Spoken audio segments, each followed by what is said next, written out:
নমস্কার। আজ একটা বিশেষ বিষয় বলবার জন্যই আপনাদের কাছে এসেছি। এখন রামকৃষ্ণ পরমহংসদেব, তাকে আপনারা সবাই চেনেন, জানেন। কামারপুকুরের খালিগায়ের বামুন ঠাকুর, আমাদের পরম আরাধ্য শ্রী শ্রী ঠাকুর, সেই রামকৃষ্ণ পরমহংসদেব, তিনি সারা বাংলা তথা ভারতবর্ষ তথা বলা যায় সারা বিশ্ব জুড়ে একটা বিপ্লব নিয়েছে। সেই বিপ্লব কিসের বিপ্লব? চেতনার বিপ্লব, ভাবনার বিপ্লব। অনেক জটিল জটিল তত্ত্বগুলোকে তিনি খুব সহজ কথায় সমাধান করেছিলেন। যে সর্বধর্ম সমন্বয়ের কথাকে তিনি বলেছিলেন একটা মাত্র কথায়, যত মত তত পথ। আবার বিজ্ঞানের যে জটিল বিষয় ইনডেস্ট্রাক্টিবিলিটি অফ ম্যাটার, মানে পদার্থের অবিনাশিতা সূত্র, তাকে তিনি বলেছিলেন কি, ওরে তিনিই সব হয়েছেন, আবার সব হবেন বলে। তো এইরকম একটা মানুষ, একজন অবতার, মহামানব,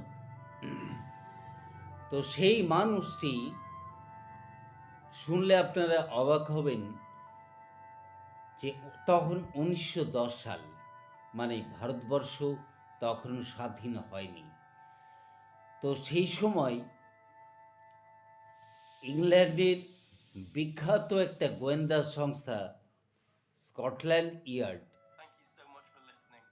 সেই স্কটল্যান্ড ইয়ার্ড তাদের একটা রিপোর্ট প্রকাশ করলো।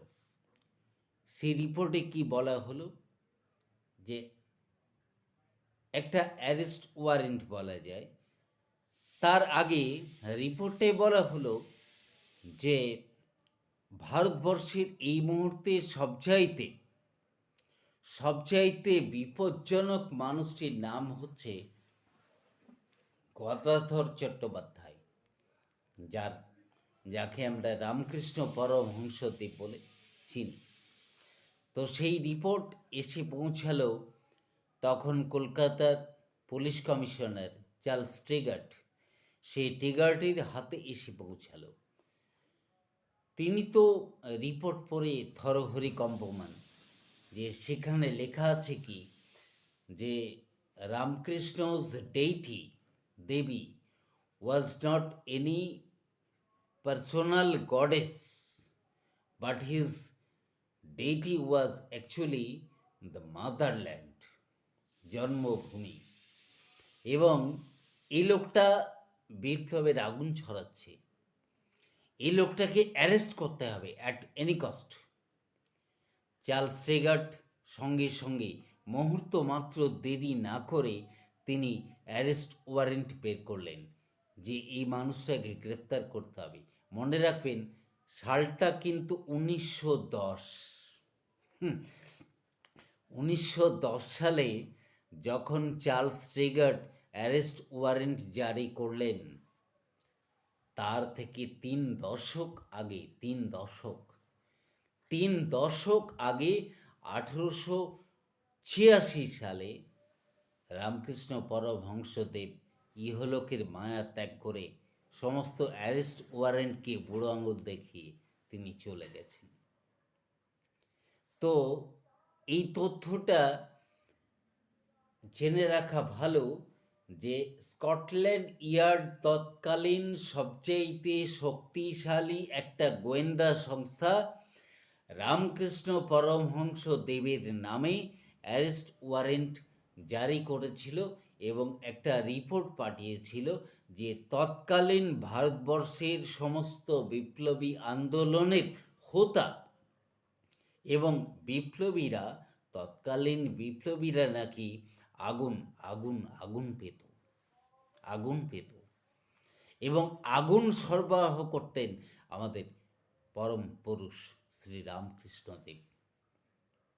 তাহলে জিনিসটা আমাদের বুঝতে হবে যে কত মারাত্মক একটা আগুন তিনি সাপ্লাই করতে পেরেছিলেন, যেটা সাপ্লাই করেছিলেন সারা ভারতবর্ষের বিপ্লবীদের মনের মধ্যে, যে চেতনার জাগরণ, মানুষের পারস্পরিক সর্বধর্ম সমন্বয়ের একটা জাগরণ, এটা তিনি ছড়িয়ে দিতে পেরেছিলেন। তো আজকের দিনে আমরা সেই রামকৃষ্ণদেবকে স্মরণ করি শ্রদ্ধায়, আমাদের ভক্তি নিয়ে, আমাদের অন্তরের শ্রদ্ধা ভালোবাসা নিয়ে, এবং আজকের দিনে দেশ মাতৃকার স্বাধীনতা যখন আমরা পেয়েছি, আমরা যখন স্বাধীন, সেই স্বাধীন ভারতবর্ষের নাগরিক হিসেবে আজকে আমাদের স্মরণ করা উচিত সেই পরম পুরুষ শ্রীরামকৃষ্ণকে। আসুন আমরা তার শরণাগত হই। নমস্কার।